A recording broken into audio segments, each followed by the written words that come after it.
Boa noite, irmãos. Graça e paz. Graças a Deus, mais um momento, meditando sobre a palavra do Senhor. Eu desejo continuar com os irmãos na nossa meditação sobre o Evangelho de Marcos. E eu convido os irmãos a abrirem as suas Bíblias no Evangelho de Marcos, no capítulo 2 e no versículo 18. Nós vamos ler do capítulo 2, no versículo 18, até o versículo 22. Então, nós lemos assim na palavra de Deus. Ora, os discípulos de João e os fariseus jejuavam, e foram e disseram-lhe: por que jejuam os discípulos de João e os fariseus, e não jejuam os teus discípulos? E Jesus disse-lhes: pode, porventura, os filhos das bodas jejuar enquanto está com eles o esposo?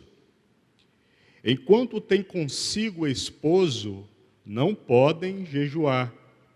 Mas dias virão em que lhes será tirado o esposo, e então jejuarão naquele dia.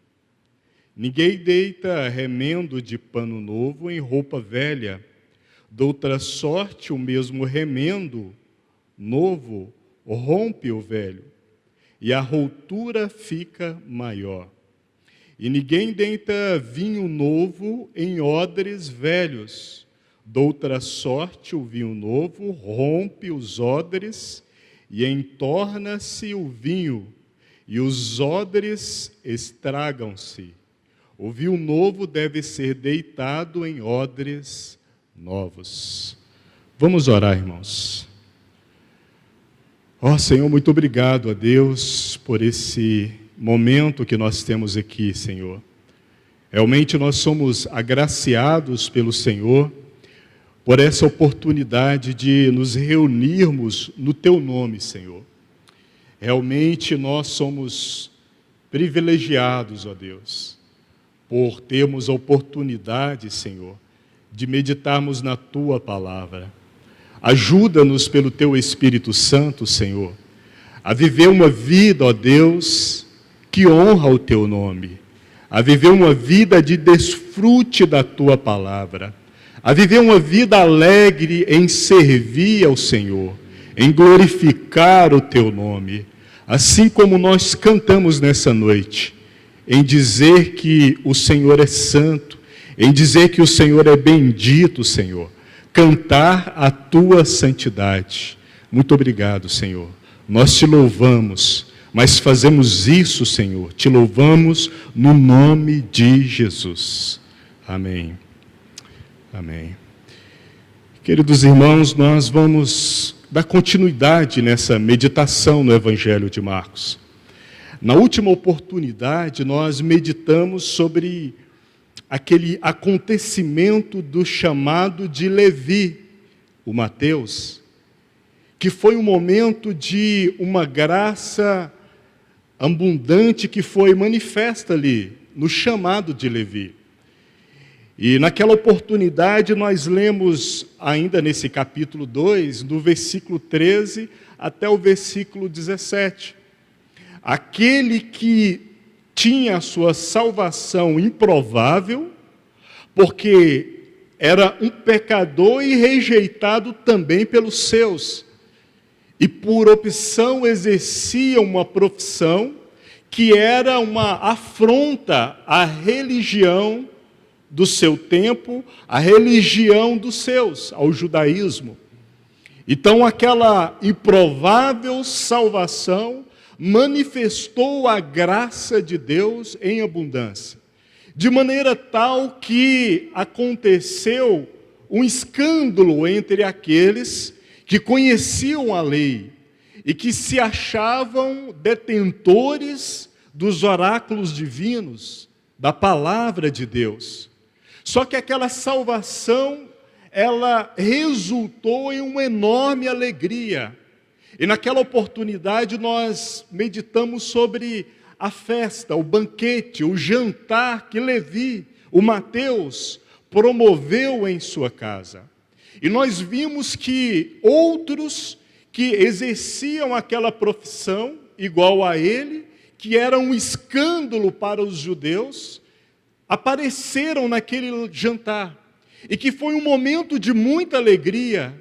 Também naquele momento, naquela oportunidade, nós observamos que naquela cena de alegria, na descrição de Jesus, que estava ali encurvado à mesa, aquele momento faz uma ligação com o momento que Jesus estava em alegria em Betânia também. Porque Jesus estava lá de uma forma incomum, encurvado, assinalando a sua alegria em interagir na mesa, naquele momento. Então, na casa de Mateus, havia uma alegria muito grande naquele dia. E esse acontecimento que nós vemos aqui e acabamos de ler, a partir do versículo 18, tem uma ligação direta com aquele acontecimento que ocorreu na casa de Levi.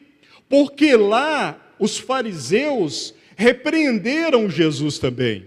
Eles repreenderam porque Jesus estava comendo com os cobradores de impostos, com aqueles que eram indignos na sociedade judaica, na religião judaica, aqueles que eram colocados à parte da sociedade e que os religiosos da época nem lhes dirigiam a palavra. Então há uma ligação direta com aquele momento de alegria da salvação. Aqui nós vemos no versículo 18, que os discípulos de João o Batista, junto com os fariseus, jejuavam. Nessa pequena frase, no início desse versículo, eu quero chamar a sua atenção para duas coisas. A primeira é que os discípulos de João se juntaram com os fariseus em um rito comum, que era o jejum, e questionaram a Jesus.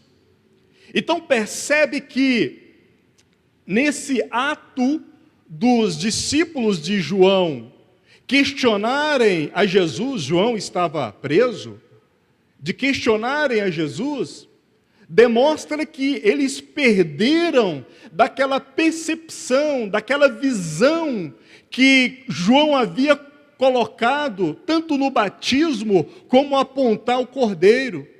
Então aqui está nessa cena, os discípulos de João e os fariseus questionando Jesus, por que os discípulos dele não jejuavam. E nós temos essa situação do jejum.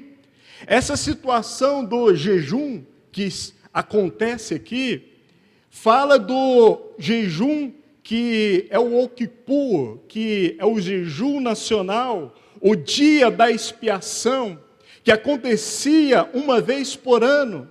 Então esse, pela lei, era um jejum que toda a nação deveria cumprir. Mas os fariseus, eles costumavam jejuar 2 vezes por semana, na segunda e na quinta-feira. Então, provavelmente, poderia ser numa quinta-feira, tendo em vista que, a partir do versículo 23, nós já vemos acontecer o sábado. E tem um acontecimento que, em outro momento, nós vamos refletir, vamos meditar sobre ele. Mas aqui, nesse jejum, que era costume deles, eles questionaram por que os discípulos de João e os fariseus jejuam e os seus não jejuam. Então, para eles, era um desrespeito à tradição judaica os discípulos de Jesus não jejuarem juntamente com Jesus. Porque aquele tempo era um tempo muito importante. E nos leva a entender que se referia ao Yom Kippur, ao dia nacional do jejum, da expiação, porque a tônica aqui nos remete a isso. E nós vemos lá em Levítico 16 falar sobre isso. E em Levíticos 23 também, eu vou ler para vocês, Levítico 23, no versículo 27, que diz assim: o dia da expiação tereis santa convocação, e afligireis as vossas almas. Aqui é a ordenança do jejum. Afligirei as vossas almas. Nessa frase você já percebe uma oposição, ou o oposto da alegria que estava acontecendo na casa de Mateus. Aquela alegria que foi manifesta lá, em virtude da salvação, porque o Senhor estava lá. Mas esse jejum, que é dito aqui em Levítico, fala do dia da expiação.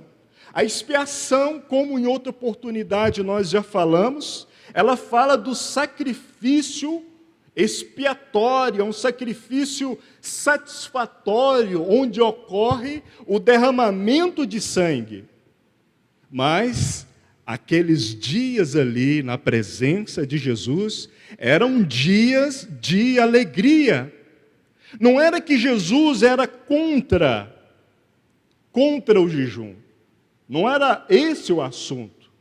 Porque, profeticamente, o dia da expiação, ele aponta para a morte de Jesus, o Cordeiro de Deus.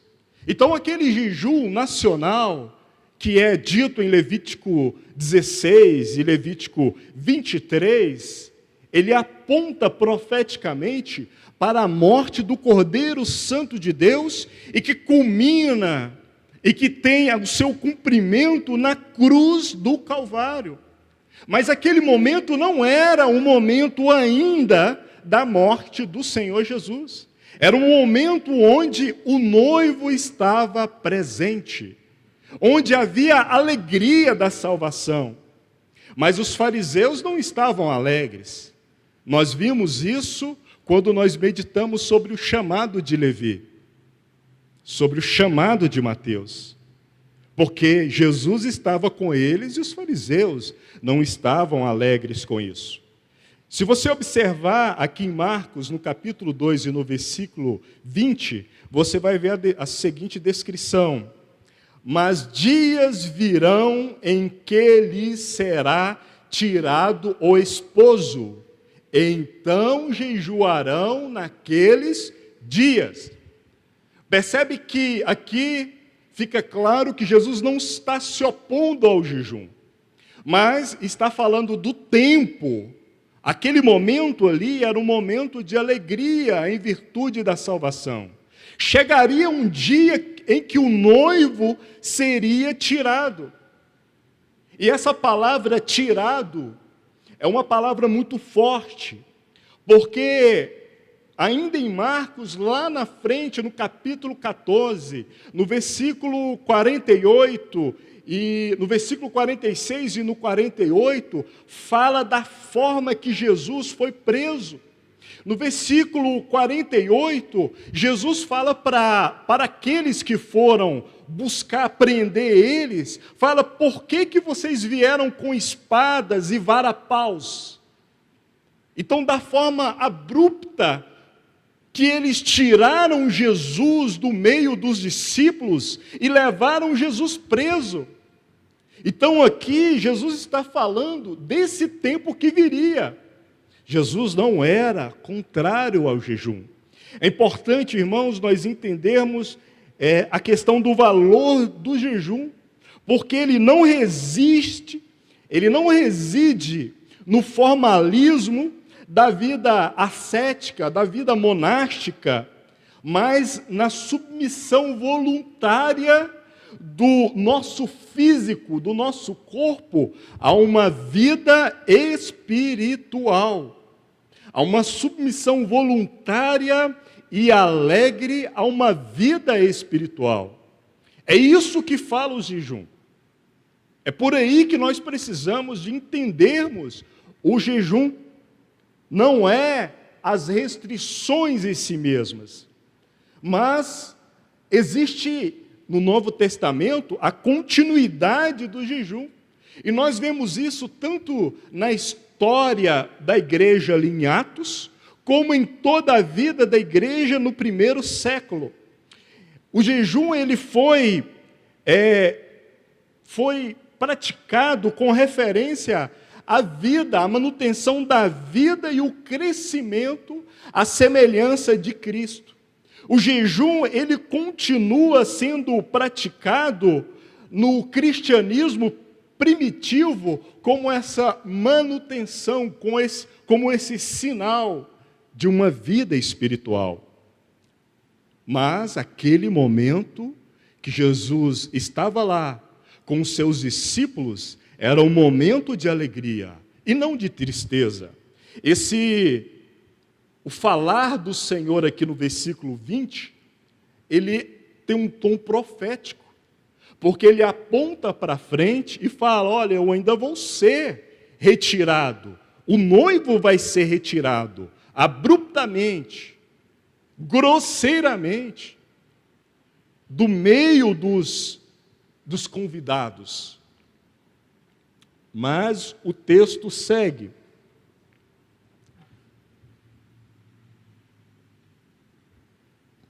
E nós vemos aqui, nesse texto, nesse versículo, o esposo e os filhos das bodas. Olha o versículo 20. Vamos olhar primeiro o versículo 19. E Jesus disse-lhes, pode, porventura, os filhos das bodas jejuar enquanto está com eles o esposo? Preste atenção, e eu quero comentar aqui os filhos das bodas e o esposo. Porque aqui no versículo 19 nós temos aqui os filhos das bodas. E essa palavra aqui para filho das bodas é ruiós. E nós ouvimos bastante, aprendemos o que significa. Fala desses filhos maduros, dos filhos que o Senhor conquistou para si. Mas, antes de avançarmos sobre o entendimento desses filhos das bodas, eu quero chamar sua atenção para o que está acontecendo aqui. Os fariseus, juntamente com os discípulos de João, chegaram e colocaram um pano de fundo de tristeza e sombrio, apontando para o jejum. E Jesus coloca sobre esse pano de fundo a festa do casamento. Então, parece destoante aqui, mas nós precisamos de entender o que Jesus está falando. Qual que é o assunto aqui que ele está falando? E quando nós estudamos o Evangelho, e de uma forma expositiva, isso significa que o texto tem que ser estudado em seu contexto imediato, e o contexto, eu diria, da história da redenção, da história da salvação.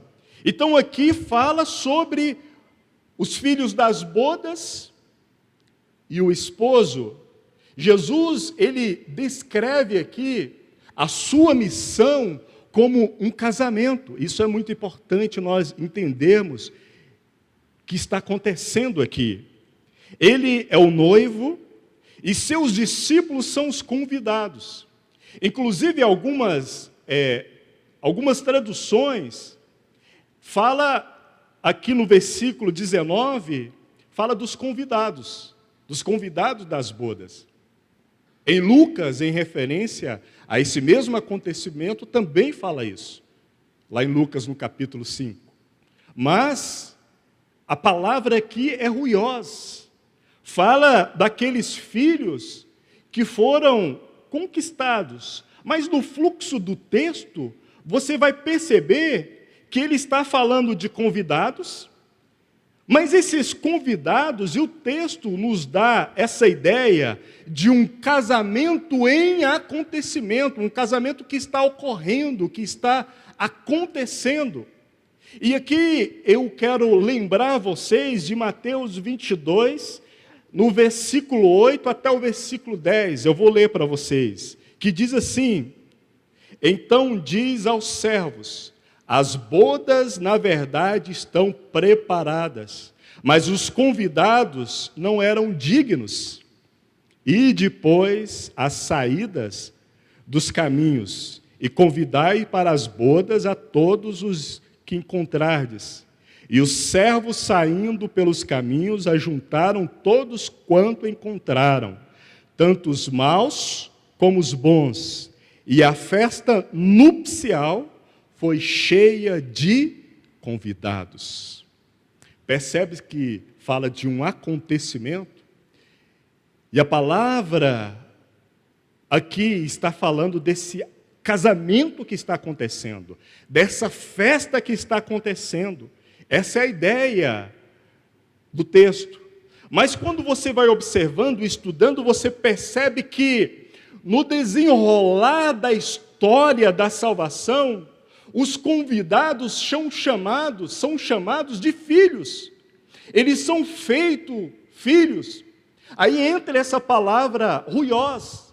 E para entendermos melhor o que ela significa, eu quero te convidar a ler 2 versículos. Um versículo em Gálatas 6, 26.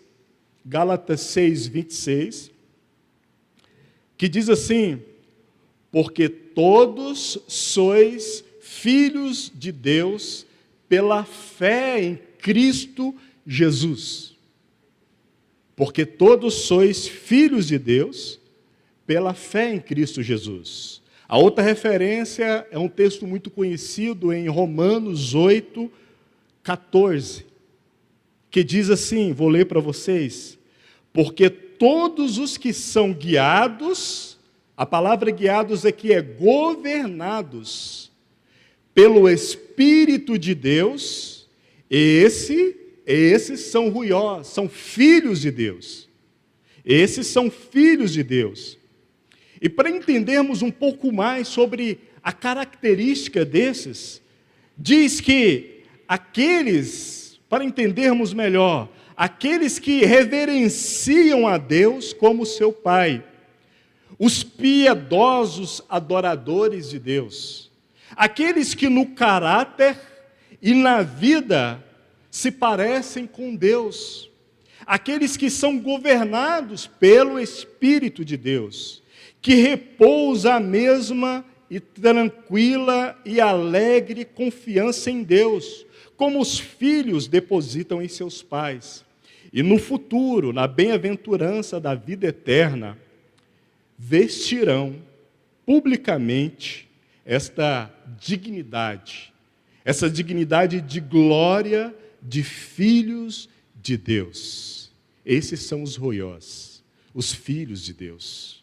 E ali Jesus estava falando de casamento em resposta ao questionamento dos discípulos de João e dos fariseus. Eles perguntaram sobre jejum e Jesus respondeu sobre casamento. Falou sobre festa de casamento, bodas, alegria, esposo e os filhos das bodas. Isso é muito sugestivo. Filhos das bodas, que foram gerados em alegria, porque para Jesus era uma alegria, era alimento fazer a vontade do Pai. Para Jesus era uma alegria estar entre aqueles que estavam sendo chamados, salvos. Para Jesus era uma alegria a salvação acontecendo entre os perdidos, aqueles que estavam distantes, mas estavam se achegando para perto. Para ele era uma alegria. Irmãos, quando nós vemos toda essa cena, nós percebemos na resposta do Senhor Jesus que para essa alegria festiva de salvação, é necessário o novo nascimento. Porque Jesus, ele vai falando aqui, e ele fala da festa, ele fala do noivo, só que no versículo 21 e no versículo 22, ele coloca uma parábola. E essa parábola traz uma visão ainda mais ampla de tudo o que foi dito antes e que aconteceu antes. Leia comigo aí o versículo 21 e o versículo 22 de Marcos 2.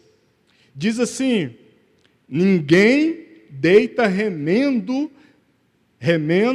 de pano novo em roupa velha. Doutra sorte, o mesmo remendo novo rompe o velho. Doutra sorte, o mesmo remendo novo rompe o velho e a rotura fica maior. Versículo 22. E ninguém deita vinho novo em odres velhos. Doutra sorte, o vinho novo rompe os odres e entorna-se o vinho, e os odres estragam-se, e o vinho novo deve ser deitado em odres novos. Aqui esse texto fala de pano novo e de odres novos, certo? E quando nós olhamos aqui, parece que mais uma vez, aparentemente, a fala de Jesus, ela sai daquilo que era esperado por aqueles que estavam ouvindo. Eles falam de jejum, Jesus fala de casamento. Depois Jesus, para abrir a visão, ele fala de tecido novo e de odres novos. E aqui ele está explicando de forma figurada que os fariseus e aquela lei não suportariam a alegria e o movimento da nova aliança, do Evangelho de Deus, das boas novas de alegria. Um remendo de tecido novo, quando é colocado numa roupa velha, e depois quando vai lavar, o que acontece com o tecido? Normalmente existe um movimento nele natural, ele vai encolher. A roupa velha já passou por esse movimento, ela já encolheu ou já esticou o que deveria esticar, já passou por isso. O novo ele ainda vai fazer. Então o que ele está falando aqui é o seguinte: se colocar um remendo novo em uma roupa velha, ele vai encolher. E quando ele encolher, ele vai forçar a roupa velha, e ela não vai suportar. E nisso ela vai rasgar. E o buraco ele vai ficar maior ainda. Depois ele fala sobre o odre. Ele fala sobre o odre. O odre era um recipiente onde eles colocavam água, leite e vinho. Em algumas comunidades, eles pegavam as cabras pequenas e, depois que matavam elas, limpavam elas sem cortar ao meio. E abria só as mãos e depois fechava. Limpava tudo e fechava. E tratava aquele couro para que ele se tornasse um odre. Esse era um dos modelos de odres naquela época. E ali guardava-se ou água para uma longa viagem, ou leite, e no caso aqui o vinho. E aqui o que está falando, a semelhança da questão do tecido, é que um odre velho, também ele já passou pelo processo de expandir. O couro ele já esticou. E o vinho ele tem em si o processo de fermentação ou expansão. Então, se você coloca um vinho novo em um odre velho e fecha, o vinho vai fermentar, ele vai expandir, mas aquele couro não vai suportar, ele não vai conseguir acompanhar a expansão daquele vinho. E o que vai acontecer? Ele vai rachar, vai abrir, e o vinho vai derramar, e o odre vai perder também. Vai tudo perder. Então, diretamente é isso. Mas, para aplicarmos esse texto, entendermos melhor, eu quero chamar você a abrir em Salmo 119, no versículo 83, para nós entendermos e avançarmos um pouco mais sobre o odre, que eu acho que é de grande ajuda, acredito que é de grande ajuda para nós. Salmo 119, 83, versículo 83, que diz assim: estou como odre na fumaça, contudo não me esqueço dos teus estatutos. Nesse texto aqui é dito do odre, e aqui fala do odre na fumaça. Para entendermos isso, nós precisamos entender um pouco sobre como era utilizado e era trabalhado ou preparado o odre. Como assim um odre na fumaça? Quando eles faziam os odres, eles enchiam o odre ou com água ou com pouco do próprio vinho, depois de limpar ele, e despendurava ele acima de um local onde se fazia fogo e tinha fumaça embaixo. E a fumaça subia com calor e uma constância, de maneira tal que, primeiro, trabalhava a elasticidade do odre, para ele não romper, calor e fumaça. Segundo, tirava o cheiro da carne e o gosto da carne que estava ali. Terceiro, espantava as moscas. Isso é interessante para nós, porque nós conseguimos extrair daí uma aplicação espiritual para as nossas vidas. Porque quando nós vamos meditar sobre também o que Paulo diz, nós vamos perceber esse assunto do dilatar. Paulo chega a falar de um coração dilatado. O odre aqui sendo trabalhado, sendo curtido lentamente em calor e em fumaça, né? Ele vai ficando defumado, fala do trabalhar da cruz em nós. E quando você entende isso, você entende também o que o salmista está dizendo também. Porque, apesar desse trabalho da cruz, trazendo a linguagem aqui para nós, né? Apesar do trabalho da cruz na vida do salmista, ele diz: contudo, não me esqueço dos teus estatutos. E é necessário o trabalho da cruz nas nossas vidas. E nós recebemos com alegria, porque é o Senhor que está trabalhando em nossas vidas. Não há como recebermos desse vinho novo do Senhor, desse fruto da nova aliança, se não houver novo nascimento, se não formos feitos uma nova criatura. Não dá para comportar, não dá para resistir, não dá para conter o Espírito de Deus nas nossas vidas. O contrário disso é uma vida religiosa que não comporta a alegria da salvação, que não comporta o movimento do Espírito, que não comporta o crescimento da palavra do Senhor nas nossas vidas. O que acontece é que as vidas religiosas, elas se rompem porque não suportam.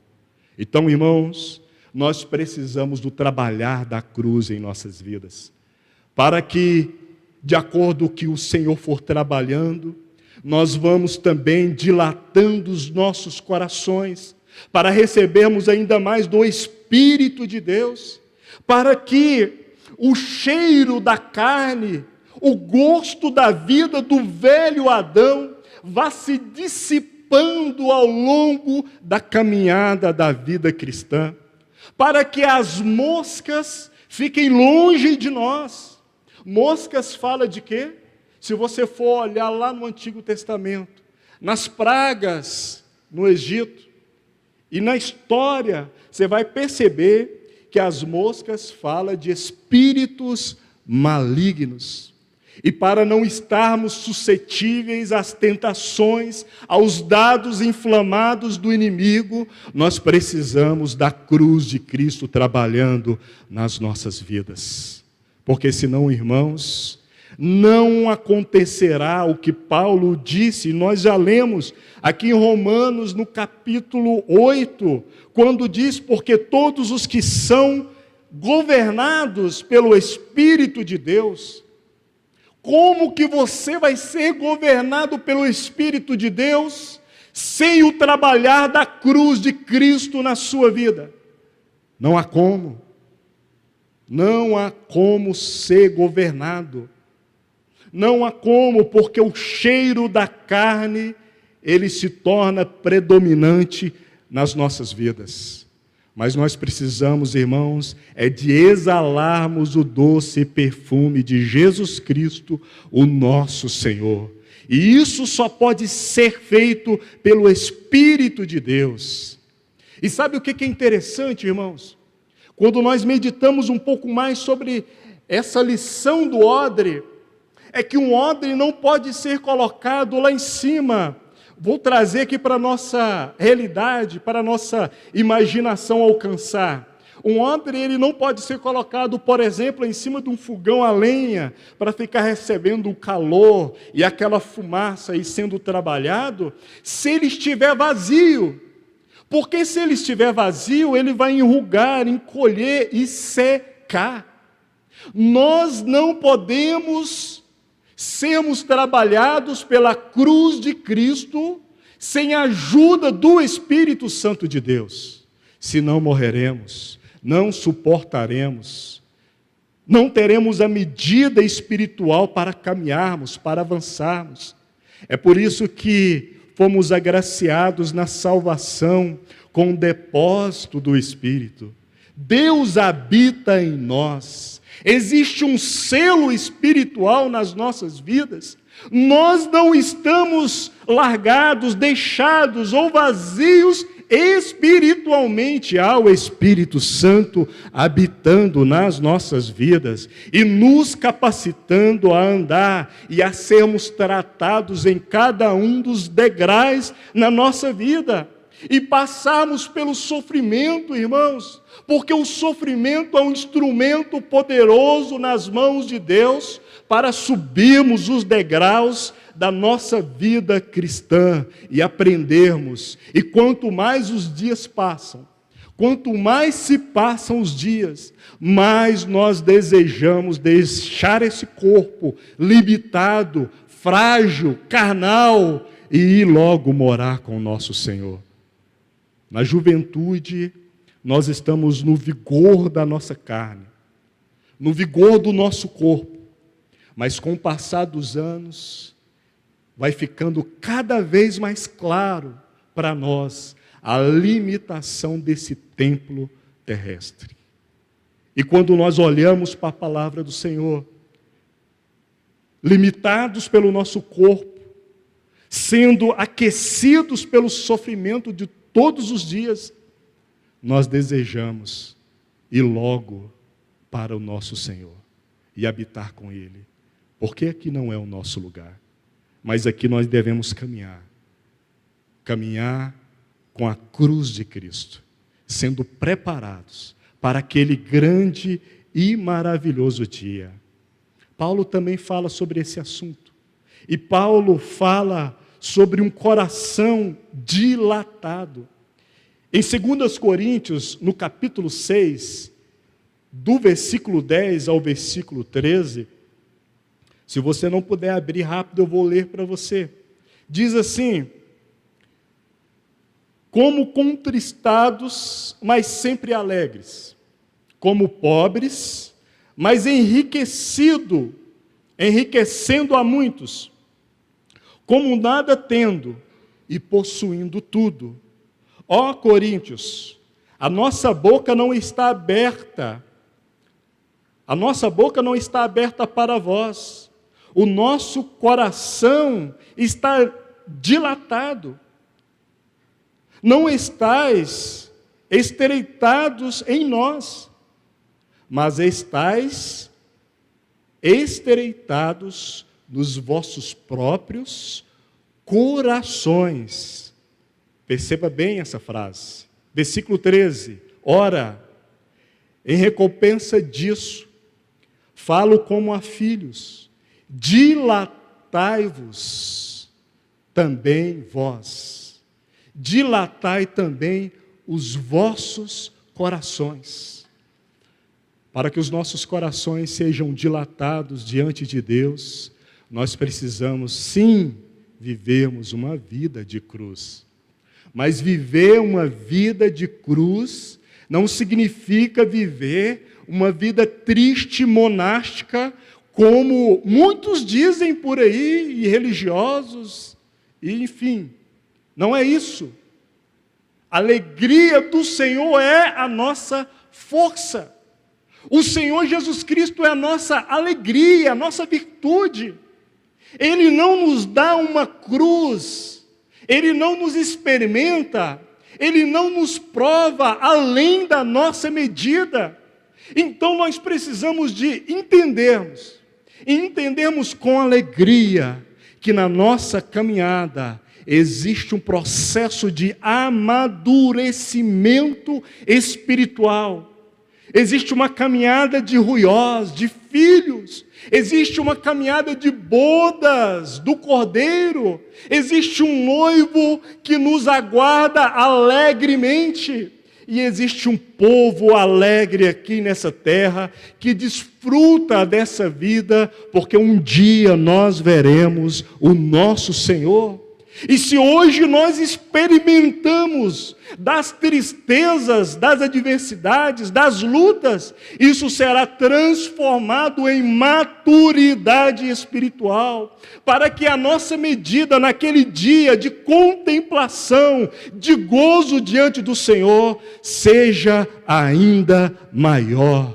Como eu já disse para vocês, eu ainda não consegui pensar em galardão que vai ser nos dado lá no céu, em coroa. Eu não consigo ainda entender isso diferente da medida que nós vamos ter de visão do nosso Deus. Mas essa medida nós conquistamos aqui, irmãos, carregando a nossa cruz e sendo fiéis à palavra do Senhor, respondendo à palavra do Senhor. É uma alegria muito grande lembrarmos das bodas do Cordeiro que haverá naquele grande dia. No judaísmo, a festa de bodas dos casamentos, para uma noiva virgem, é de 7 dias. Para aquelas que não eram, era de 3 dias. Depois você pode estudar sobre o significado desses números. Mas para a noiva, era de 7 dias. Isso significa, irmãos, que haverá um tempo de desfrute e de festa celestial que teremos diante do Senhor. E sim, haverá alguns que estarão mais próximos do trono de Deus do que outros. Haverá alguns que desfrutarão mais do que outros. Por que isso? Porque são aqueles que foram fiéis nessa vida em relação à medida que receberam do Senhor. E nós não estamos falando de salvação, nós estamos falando de carregar a cruz, de sermos fiéis à medida, de sermos e conduzirmos uma vida em alegria diante de Deus. Crente, cristão, um salvo, um filho de Deus maduro, não é um carrancudo, não é um com semblante fechado. Isso não é sinal de maturidade espiritual. Não é. Não é um sinal de maturidade espiritual. Sinal de maturidade espiritual é uma alegria que tem a ver com a palavra de Deus, É uma alegria que tem a ver com o noivo. É uma alegria que tem a ver com a obra da salvação. É uma alegria que tem a ver com a pessoa do nosso Senhor e Salvador Jesus Cristo. Isso sim é sinal de amadurecimento espiritual. Que o Senhor ele nos ajude, irmãos. Que o Senhor realmente nos conduza nessa maturidade, nesse desfrute de alegria.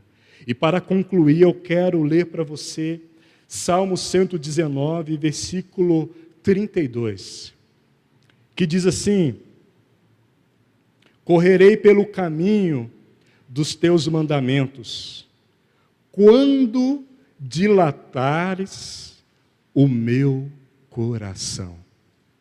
Correrei pelo caminho dos teus mandamentos, quando dilatares o meu coração. Aí é o momento que nós temos que pegar essa palavra e transformar ela em oração e dizer: Senhor, dilata mais o meu coração para receber do teu amor, Senhor, para suportar as aflições dos dias, Senhor, para vencer as minhas batalhas, dilata mais o meu coração, Senhor, para desfrutar da alegria que é o Senhor mesmo, dilata mais o meu coração, Senhor.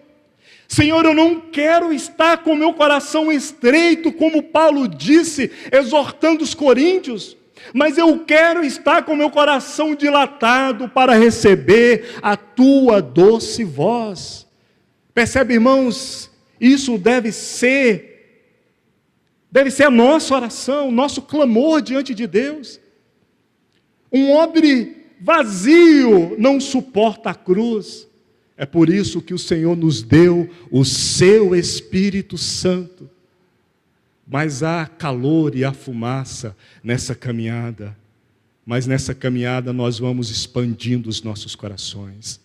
Nessa cena aqui, nessa cena onde os discípulos de João, junto com os fariseus, questionaram o Senhor Jesus sobre aquela alegria na casa de Mateus. E Jesus falou em resposta àquele jejum que eles estavam cobrando. E na resposta de Jesus ele colocou as bodas do Cordeiro, os filhos das bodas, e o noivo, o esposo. E ele colocou também para entendermos isso. E como é a vida desses filhos, ele colocou a parábola aqui sobre o tecido novo e o odre novo, mostrando essa diferença entre aquilo que era velho na lei, que não poderia suportar aquilo que estava diante deles e que era a novidade de vida e queria se expandir, porque o reino de Deus ele é dinâmico e a palavra de Deus ela cresce, ela prospera. Que o Senhor prospere através da sua palavra nas nossas vidas. Vamos orar, queridos irmãos. Ó Deus, nós te louvamos, Senhor. O quanto nós precisamos, Senhor, olhar para a tua palavra e vermos o nosso Senhor se movimentando. E vermos o Cordeiro de Deus se movimentando na história. E na vida e na voz dele sentirmos esse aconchego do Senhor, esse aconchego do noivo, do esposo, dessa alegria, dessa festa. Porque se nós fomos chamados, é porque nós fomos feitos nova criatura. E se fomos feitos nova criatura, essa novidade de vida para o qual nós fomos chamados é uma vida de alegria. E apesar das batalhas que nós temos todos os dias, apesar do calor e da fumaça, o nosso consolo, Senhor, é saber que em nós habita o Teu Espírito. É saber que nessa caminhada nós vamos prosseguir. É saber que nós estamos sendo preparados para um dia recebermos uma alegria ainda maior. uma alegria que esse corpo ainda não pode suportar, mas naquele grande dia, quando os nossos corpos ressurretos e transformados receberão a alegria de ver o Senhor Jesus em glória, em triunfo e no trono, reinando para todo sempre. Dilata os nossos corações, Senhor. Dilata os nossos corações, Senhor, para conter o óleo do Teu Espírito, para conter o Teu amor. Nós oramos assim no nome de Jesus. No nome de Jesus. Amém.